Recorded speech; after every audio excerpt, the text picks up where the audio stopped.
Nah, kita bakalan mulai dari IPO CBDK ya teman-teman ya. Kita bakalan mulai dari IPO CBDK, kita akan coba lihat dulu ya. Kita akan coba lihat dulu hitung-hitungan IPO-nya. Ya, jadi si Bangun Kosambi Sukses atau CBDK ini adalah perusahaan real estate, pengembang properti ya. Jadi dia bakalan IPO dengan harga saham itu adalah 4.060 ya teman-teman ya. Kemarin udah book building ya kan, dari 3.000 ke 4, dari antara 3.000 sampai 4.060 dan dapat hasilnya di 4.060. Nah, dia itu bakalan ngelepas nih 10% saham itu ke publik dengan nilai dana IPO itu 2,3 triliun. Ya, jadi dari IPO nanti dia akan dapat duit 2,3 triliun. Dan total market cap-nya CBDK itu adalah 23 triliun. Jadi ini termasuk perusahaan yang sebenarnya mid cap ya. Perusahaan yang masuknya adalah mid cap. Jadi dia tengah-tengah lah. Dibilang market cap-nya gede enggak, kecil juga enggak. Nah, tadi di awal ada yang bilang bakalan arah. Kemungkinan besar memang iya bakalan arah. Dan mungkin bisa jadi masuk ke big cap ya. Nah, tapi untuk fundamentalnya menurut gue akan catch up sama harganya, menurut gue itu butuh waktu yang lama. Jadi hati-hati teman-teman ya. Meskipun memang bisa arah, tapi ya menurut gue jangan terlalu dikejar lah. Kalau udah tinggi banget gitu menurut gue ya jangan terlalu dikejar. Kalau misalnya kalian bisa dapat di awal-awal gitu ya arah-arah, ya udah nggak apa-apa, bagus lah kalau kalian cuan gitu. Tapi kalau misalnya nggak dapat, menurut gue jangan terlalu dipaksa sampai tinggi banget gitu ya. Jangan dipaksa sampai tinggi banget. I mean bisa aja kayak dia kayak Pani gitu ya, naik ribu-ribu persen gitu kan. Itu possible aja sebenarnya di awal. Tapi ya balik lagi, resiko itu kalian yang tanggung. Memang udah tinggi, menurut gue jangan terlalu dikejar gitu ya. Jangan terlalu dikejar. Jangan cuman karena pengen ngincernya 1000%, kalian malah jadi ambrol porto kalian gitu loh. Ya. Jadi hitung-hitungan IPO-nya kayak gini ya, 23 triliun market cap, dia dapat dana IPO 2,3 triliun, dia melepas 10 saham ke publik. Ya, jadi 10% saham itu dia lepas ke publik, ke kita. Oke. Nah, terus dipakai buat apa dana IPO-nya? Jadi dia ini ceritanya si CBDK ini story-nya adalah dana IPO-nya ini nanti akan dipakai untuk penyertaan modal ke PT IPN atau Industri Pameran Nusantara. Jadi si IPN ini akan nerbitin saham baru, ya kan? Nah, saham baru itu nanti dibeli sama CBDK. Jadi semuanya nih 99,9% itu dipakai untuk ngebeli saham dari Industri Pameran Nusantara. Gitu ya. Nah, setelah si IPN ini terima uang hasil nerbitin saham baru, nah IPN ini akan ngebangun yang namanya gedung convention center. Ya, disebutnya itu Project MICE atau MICE. Ya, jadi dia akan ngebangun convention center, disebutnya namanya Project MICE. MICE itu singkatan dari Meetings, Incentive, Conference sama Exhibition. Jadi ya convention center lah, ibaratnya kayak gitu. Ya. Nah, jadi dia bakalan ngebangun itu, teman-teman. Jadi keseluruhan dari dana IPO ceritanya adalah untuk ngebangun sebuah convention center.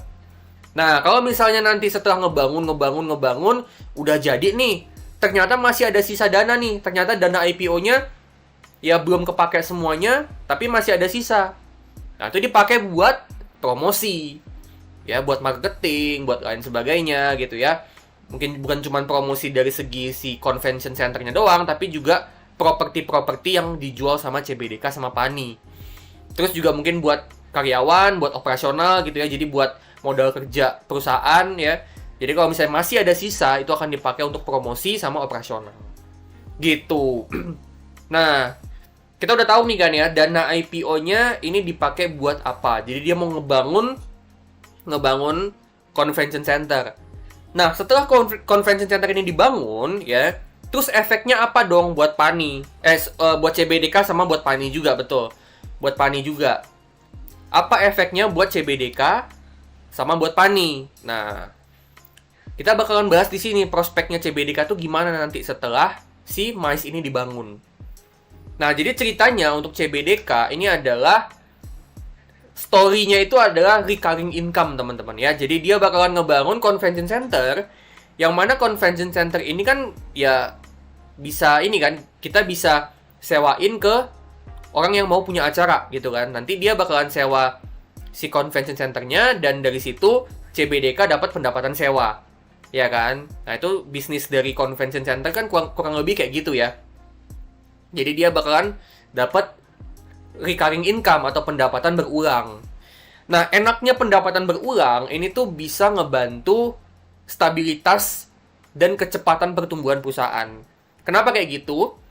Karena kalau properti itu kan penjualannya tuh ada dua. Yang pertama itu penjualan dari lahan. Ya kan, penjualan lahan itu sifatnya cuma sekali beli, sekali beli, sekali beli. Ya itu jenis penjualan yang pertama. Yang kedua apa? Yang kedua itu adalah untuk penjualan dari segi recurring income. Jadi tadi jualan lahan, jualannya sekali doang terus udah. Yang kedua itu adalah recurring income. Jadi dia dapat pendapatan rutin. Nah, pendapatan rutin ini dari mana? Dari pendapatan sewa, pendapatan hotel gitu ya. Nah, dari situ dia dapat pendapatan rutin. Nah, recurring income ini bisa ngejaga stabilitas sama ngejaga kecepatan pertumbuhan perusahaan. Karena income-nya itu kan rutin. Ibaratnya tiap bulan, tiap kuartalan dia dapat income. Dia dapat pendapatan terus gitu kan, rutin.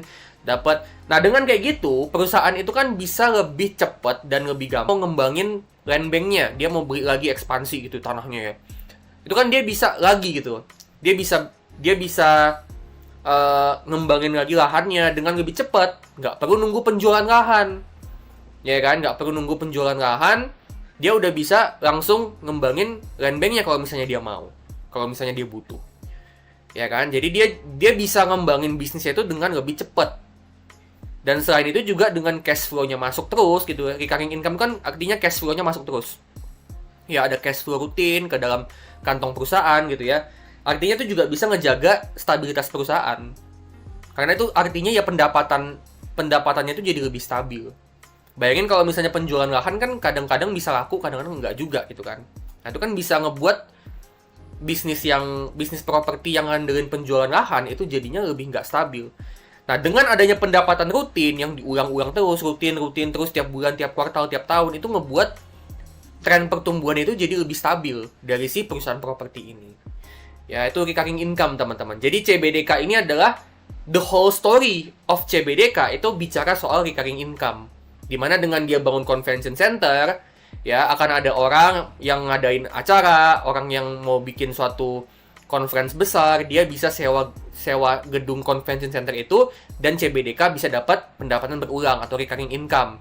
Nah, yang kedua prospeknya itu adalah PIK 1 dan 2 ini jadi salah satu most visited area di Jakarta. Sumbernya dari mana? Dari Ibu Christy Gresela ya.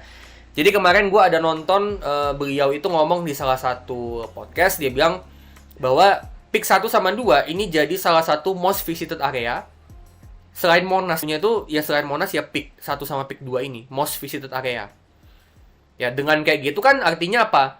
Dengan dia punya convention center, dan PIK 1 sama 2 ini bisa dibilang pengunjungnya banyak, artinya itu akan ngebuat orang itu jadi lebih berminat untuk ngadain semacam ya kalau misalnya ada pameran, ada expo, ada conference gitu ya. Yaitu akan ngebuat dengan trafficnya banyak, dengan pengunjungnya itu banyak di PIK 1 sama 2, itu akan ngebuat ya harapannya ketika ngadain sebuah acara, exhibition gitu ya, pengunjungnya itu akan banyak. Gitu. Jadi orang jadinya ya minat gitu kan, mau ngadain satu event, ngadain satu acara besar, jadinya lebih berminat di convention centernya si CBDK ini. Gitu. Jadi ceritanya adalah bicara soal traffic. Ya, jadi kenapa dia mau ngebangun itu? Dia ngebangun convention center untuk CBDK ini, kenapa? Karena trafficnya memang bagus juga. Dan ditambah juga lokasinya dekat bandara. Jadi itu ngebangun, teman ya. Misalnya bayangin aja gitu ya, ada turis datang, entah domestik, entah internasional, baru datang dari bandara gitu kan, dan dari situ udah langsung ada tempat wisata. Atau mungkin misalnya eventnya itu ngundang tamu dari luar negeri. Oh ya kan deket dong, jadinya kan deket. Ketika dia mendarat dari bandara Soekarno-Hatta, ya kan, ya udah langsung aja datang ke eventnya, atau ya hotel di sana gitu kan, nyewa hotel di sana. Gitu. Nah, tentu juga dengan adanya si convention center ini, ya, ini akan munculin juga yang namanya multiplier effect, teman-teman. Jadi efeknya itu bukan cuman si CBDK ini dengan convention center dia akan dapat pendapatan rutin dari convention center doang, enggak, tapi ada multiplier effect atau domino efeknya. Efek beruntunnya. Apa efek beruntunnya? Akan ada pembangunan hotel, akan mendorong pembangunan hotel, apartemen, perkantoran juga, ya kan? Yang mana selain dari tadi convention center, apartemen, hotel, sama perkantoran ini bakalan jadi ekstra recurring income juga buat CBDK. Gitu. Jadi dia bakalan ngedevelop satu area properti gitu ya di dalam Peak 2 itu yang mana recurring income-nya tuh di mana-mana, teman-teman. Jadi dia bisa dapat recurring income tuh dari mana-mana, bukan cuman dari convention center, tapi dia juga bisa di situ ada hotel, ada ada office juga gitu kan. Itu jadi recurring income juga buat CBDK. Jadi bukan cuman dari si MICE-nya doang. Bukan cuman dari convention center-nya doang, tapi itu akan merembet kemana-mana. Dan merembetnya itu juga termasuk ke penjualan properti itu sendiri. Gitu. Jadi dia, kalau menurut gue memang ceritanya sangat based on recurring income. Dan gak cuma dari recurring income doang, tapi dia juga bisa ningkatin penjualan dari ya penjualan rumah, penjualan apalagi ruko juga termasuk gitu ya. Ya, jadi ceritanya memang revolve around recurring income, teman-teman. Ya, trafficnya bagus juga ya kan. Jadi menurut gua prospeknya memang bagus banget. Dan potensi pertumbuhannya memang gede. Masif banget potensi pertumbuhannya. Ya. Nah, tapi kita perlu tahu nih teman-teman ya. Kalau si MICE ini belum akan langsung. Jadi ketika IPO gitu ya, dana kalian masuk, langsung dia operasi. Enggak. Dia baru bakalan mulai operasi itu nunggu dulu nih teman-teman ya. Nunggu 8 bulan lagi baru bisa operasi. Dan tentunya yang namanya convention center itu nggak bisa langsung full operasinya. Butuh waktu untuk mungkin ada proses pembenahan di bagian mana gitu ya. Jadi mungkin baru bisa operasinya tuh baru bisa full jalan itu tahun 2026. Jadi memang perlu sabar teman-teman. Perlu sabar dulu. Jadi memang prospeknya bagus, tapi kalian sebagai investor nih ya, yang besok mungkin beli dan ngejar arah gitu ya, kalian mesti sabar juga. Karena secara bisnis, dia baru bakalan mungkin jalan tuh 2026. Beneran ada efeknya. Gitu. Jadi, buat kalian yang Senin besok mau hajar karena mungkin takut arah, ya maksudnya kalian FOMO arah, ya sebenarnya silakan aja kalau besok mau ngejar. Nggak ada yang larang gitu ya. Tapi kalian juga harus ngelihat dari sudut pandang bisnisnya. Bahwa tahun 2026 nih mungkin convention center-nya ini baru jalan. Nggak langsung besok IPO, berarti MICE-nya jalan besok. Nggak kayak gitu caranya. Nggak kayak gitu cara berpikirnya. Dan mereka pun juga perlu investasi juga untuk marketingin si MICE ini. Ya, jadi dia perlu juga nih buat promosiin dulu. Gua ada convention center nih di daerah Peak 2. Itu perlu di marketingin dulu, nggak bisa langsung sembarang. Jadi kalau kalian mau investasi di saham perusahaan properti dengan recurring income yang gede dan rutin hasilin cash flow, ya operating cash flow, free cash flow-nya juga bisa rutin terus, bisa jalan terus, masuk terus gitu ya. Nah, saham CBDK ini bisa jadi opsi investasi yang bagus buat kalian. Tapi, ya perlu diingat, butuh proses, karena mereka juga masih proses membangun. Proses pembangunannya masih jalan, jadi nggak bisa langsung kalian expect langsung bisa dipakai, langsung bisa dapat recurring income. Belum ya teman-teman ya, baru mungkin 2026 mungkin baru bisa mulai beroperasi. Dan itu pun juga pelan-pelan. Jadi misalnya 2026 mungkin dia udah jalan, udah dapat income, tapi mungkin income-nya porsinya masih kecil. Ya, jadi artinya bisa dibilang kalau misalnya kalian mau investasi di saham CBDK, ini time frame-nya harus panjang banget. Karena mungkin convention center-nya ini baru akan kasih efek yang signifikan. Itu kemungkinan ya, ini gue nggak tahu, tapi kemungkinan di sekitaran ya 2 tahun dari sekarang atau 3 tahun. Jadi ya kalau misalnya kalian mau invest di CBDK, menurut gua minimal holding periodnya 2 tahun minimal. Kalau misalnya kalian pengen ngerasain bisnisnya CBDK ini revenue sama profitnya naik dari pendapatan dari MICE, yaitu kalian harus investasinya itu jangka waktu yang lumayan panjang, minimal 2-3 tahun lah. Gitu. Ya, jadi mesti diperhatiin nih jangka waktunya. Prospeknya memang bagus. Ya, prospeknya memang bagus untuk CBDK ini. Jangka panjang apalagi, tapi memang fokusnya harus jangka panjang only. Gitu. Jangka panjang only. Ya, nah terus apa efeknya ke PANI? Nah, kita bisa lihat ya teman-teman ya, kalau PANI ini sebenarnya di bagian bawah ya. Di bagian bawah kita lihat 2022 sama 2023 yang cash flow-nya negatif. Artinya dia cetak profit ya, cetak dia cetak revenue juga. Tapi cash flow-nya negatif. Ya, jadi cash flow-nya negatif. Artinya apa? Ya, ketika operating cash flow sama free cash flow-nya negatif, artinya tidak ada uang masuk ke dalam perusahaan, yang ada malah perusahaan itu keluar uang kas. Gitu. Jadi PANI ini sebenarnya boncos dari segi cash flow. Oke? Nah, tapi dengan adanya CBDK, harapannya adalah ini akan jadi sumber recurring income juga dan sumber cash flow juga buat PANI. Jadi harapannya dengan CBDK ini nanti ngejual convention center, dia punya MICE, ya, dan itu ngasilin cash flow, ngasilin recurring income. Harapannya itu bisa jadi sumber recurring income juga buat PANI, dan sumber cash flow juga buat PANI. Jadi harapannya ke depannya cash flow-nya PANI ini bisa positif dari CBDK. Gitu ya. Dan selain itu juga bisa mendorong penjualan properti dari PANI. Ya dong, pastikan minat dong. Ya kan, ketika si CBDK punya convention center, tentu itu juga akan mendorong penjualan properti di areanya PANI. Ya kan? Itu akan mendorong penjualan propertinya si PANI juga. Jadi efeknya CBDK itu tentu akan ke PANI. Pasti itu udah jelas. Ya, dan kita coba lihat nih laporan keuangannya CBDK. Dari segi revenue, ini pertumbuhannya luar biasa teman-teman ya. 2021 sampai 2023. 2024 agak turun ya, cuman gue belum profit datanya sebenarnya memang. Untuk profitnya sesat banget. Cash flow-nya juga udah positif ya teman-teman ya. Jadi CBDK ini adalah perusahaan yang sebenarnya cash flow positif. Untuk CBDK-nya, untuk PANI-nya masih negatif. Gitu ya. CBDK-nya ini udah cash flow positif teman-teman.